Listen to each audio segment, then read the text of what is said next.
Trump declaró la guerra comercial contra China. Pero, ¿sabes quién se está embolsando miles de millones gracias a esa pelea? No es Estados Unidos, no es China, es Vietnam, un país que hasta hace poco ni aparecía en el mapa de las potencias económicas. Y hoy está aprovechando la batalla de los gigantes para llenarse los bolsillos. Cuando Trump lanzó aranceles contra China, su objetivo era claro: castigar a Pekín y traer de vuelta los empleos a Estados Unidos. Pero la jugada no salió como esperaba. Las fábricas no regresaron a América. Se movieron a otro lugar. Y lo curioso es que ese lugar no es un gigante mundial, sino un país mucho más pequeño.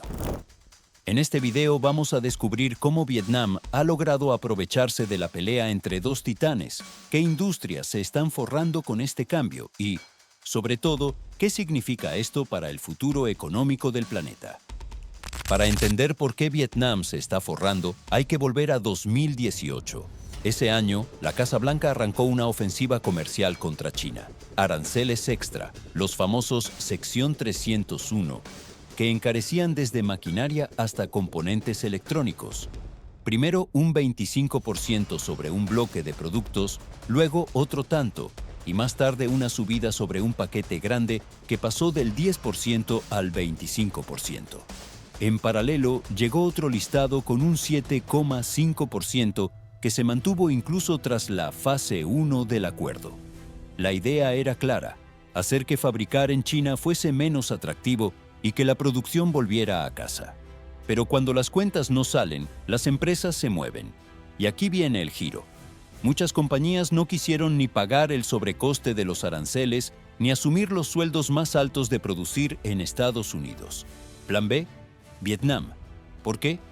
Mano de obra más barata, un entorno bastante estable para el inversor y, clave, acuerdos comerciales que abren puertas.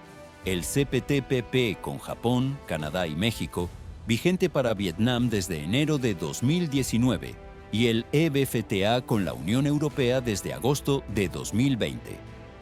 ¿Qué significa eso? Menos barreras y más incentivos para instalar fábricas y exportar. El resultado se ve en los números. El comercio de Vietnam con Estados Unidos se disparó. Sus ventas a Estados Unidos rozaron los $100,000 millones en 2023. Muy por encima de los 15,000 millones que exportaba a comienzos de la década pasada. Es decir, no es una anécdota, es un cambio estructural en las cadenas de suministro. ¿Y quiénes son las empresas que se movieron? Los ejemplos son claros. Samsung convirtió Vietnam en su base clave fuera de Corea. En años normales, alrededor de la mitad de sus smartphones salen de allí, y en algunos periodos ese peso ha rondado el 60%. Es tanto el anclaje que Samsung inauguró un gran centro de I+D en Hanoi y ha seguido anunciando nuevas inversiones. Apple también diversificó. iPads, AirPods y Apple Watch ya se ensamblan en Vietnam, y proveedores de MacBook están elevando su presencia en el país. No es casualidad. Tener producción cerca de China, pero fuera de los aranceles dirigidos específicamente a China, da mucho margen de maniobra. Con esa mezcla, aranceles a China, costes contenidos en Vietnam y acuerdos que abren mercados, el mapa productivo se reconfiguró. Fábricas textiles, de calzado y, sobre todo, de electrónica de consumo cruzaron la frontera. Para visualizártelo, la misma camiseta o el mismo auricular que antes salía de Shenzhen, ahora sale de Bac Ninh o Thanh Nguyen. Sube a un contenedor en Haiphong y termina en un almacén de Estados Unidos o Europa. Mismo producto, nueva etiqueta de origen y nuevas estadísticas a favor de Vietnam. El plan de Trump era sencillo sobre el papel. Si China pierde competitividad por los aranceles, las fábricas volverán a Estados Unidos. Pero la realidad fue totalmente otra. Los empleos no regresaron a Detroit ni a Ohio. En vez de eso, se movieron a miles de kilómetros, se movieron hacia Vietnam. ¿Y por qué precisamente allí? Pues por 3 razones de peso. Primero, los costes laborales. Un trabajador vietnamita gana menos de la mitad de lo que cobra uno en China. Eso significa que producir allí es todavía más barato. Segundo, los tratados de libre comercio. Mientras China enfrenta restricciones y tensiones con Occidente, Vietnam firmó acuerdos estratégicos como el CPTPP o el EVFTA, que le abren puertas en Europa y Asia sin aranceles adicionales. Y tercero, la geografía. Vietnam está justo al lado de China. Eso permite que los proveedores mantengan la cadena de suministros intacta. Una empresa puede mover su planta de ensamblaje apenas unos cientos de kilómetros y seguir recibiendo componentes desde Shenzhen o Guangzhou sin complicarse la vida. El resultado es una gran ironía. Estados Unidos no redujo su dependencia de Asia, solo cambió de socio. Antes era China, ahora es Vietnam. Y esto abre un nuevo reto, porque Vietnam no es un gigante de 1.400 millones de habitantes, sino un país con poco más de 100 millones. Eso lo hace más frágil, más dependiente de la estabilidad política y más vulnerable a presiones externas. Imagínate, si mañana Washington decide imponer nuevos requisitos o si Pekín utiliza su influencia en la región, Vietnam podría sentir el golpe mucho antes que China. Lo que parecía una jugada para debilitar al continente asiático terminó dando protagonismo a un vecino más pequeño. Y ahora la gran pregunta es, ¿ha ganado Estados Unidos algo real? ¿O simplemente ha creado una nueva dependencia de la que no se puede escapar? Durante los años 90, la palabra Vietnam evocaba imágenes de arrozales, plantaciones de café o recuerdos de la guerra. Pero hoy, la postal es radicalmente distinta. En Hanoi, en Bac Ninh, en Ho Chi Minh, se levantan parques industriales con cientos de naves, chimeneas y contenedores listos para exportar. Lugares donde hace 30 años se recogía arroz. Hoy producen microchips, teléfonos móviles o zapatillas deportivas.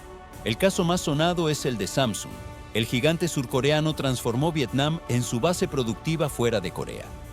En algunos periodos, más de la mitad de todos sus teléfonos móviles han salido de fábricas vietnamitas. Y no solo producen. La compañía abrió un enorme centro de I+D en Hanoi, señal de que no es una apuesta temporal, sino una inversión a largo plazo. El sector textil es otro claro ejemplo.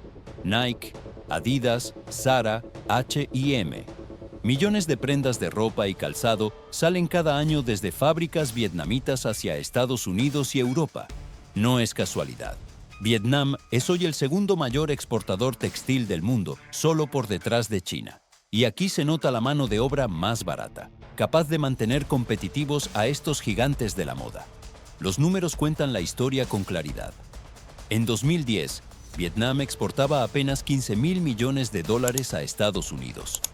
En 2023, esa cifra superó los $120.000 millones.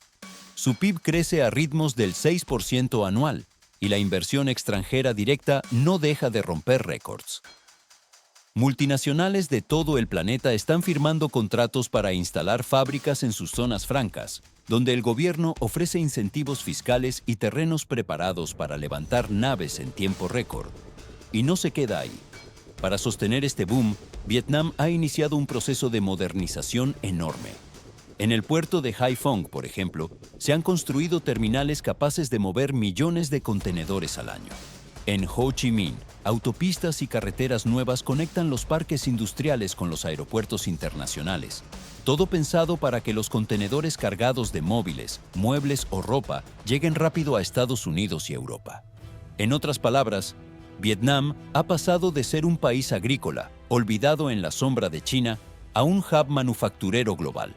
Lo que antes era arroz y café, ahora son chips, iPhones y zapatillas. Y todo gracias a una guerra comercial que, en teoría, ni siquiera iba con ellos. Y aquí llega el momento clave de toda esta historia. Mientras las exportaciones de China a Estados Unidos se desplomaban por los aranceles, las de Vietnam se disparaban. En apenas una década, Vietnam pasó de ser un socio menor a convertirse en el séptimo mayor socio comercial de Estados Unidos. Y lo más impresionante es la escala del jugador. No estamos hablando de un gigante con más de 1.000 millones de habitantes como China o India. Estamos hablando de un país de apenas 100 millones de personas que, de repente, se ha plantado en el mismo tablero que los grandes. Esto no es solo comercio, es geopolítica. Washington ve en Vietnam un aliado clave para frenar la influencia china en Asia. Por eso, en los últimos años, hemos visto visitas de alto nivel entre presidentes, acuerdos de cooperación tecnológica y hasta conversaciones para reforzar la seguridad en el mar de China Meridional. Y claro, Pekín observa con recelo, porque cada fábrica que se traslada a Vietnam es un trozo de pastel que China pierde. Y cada contenedor que sale del puerto de Haiphong rumbo a California es una señal de que Estados Unidos ha encontrado una nueva puerta de entrada al sudeste asiático. En resumen, la guerra comercial que debía debilitar a China no debilitó a Asia. Lo que hizo fue cambiar al protagonista, y ese protagonista, contra todo pronóstico, se llama Vietnam. La guerra comercial entre Trump y China empezó como un pulso entre gigantes. Washington buscaba castigar a Pekín y devolver empleos a Estados Unidos. Pero lo que consiguió, sin quererlo, fue darle alas a un país que nadie esperaba. Hoy, en Vietnam no solo se exporta más que nunca, también atrae inversiones millonarias, moderniza su infraestructura y gana influencia en el tablero global. La ironía es evidente. Estados Unidos no redujo su dependencia de Asia, simplemente lo que hizo fue cambiar de socio. Pero la gran pregunta sigue en el aire. ¿Podrá Vietnam mantener este crecimiento sin convertirse en el próximo blanco de las tensiones geopolíticas? Porque si algo nos enseña la historia, es que en el juego del comercio mundial, el que hoy gana, mañana puede estar en el punto de mira. Ahora quiero saber tu opinión. ¿Crees que Vietnam puede convertirse en la próxima China o es solo un espejismo que tarde o temprano se desinflará? Déjalo en los comentarios, me encanta leer lo que pensáis. Y si te interesa entender cómo estas jugadas cambian el tablero mundial, suscríbete y activa la campanita, porque aquí seguimos cada movimiento al detalle.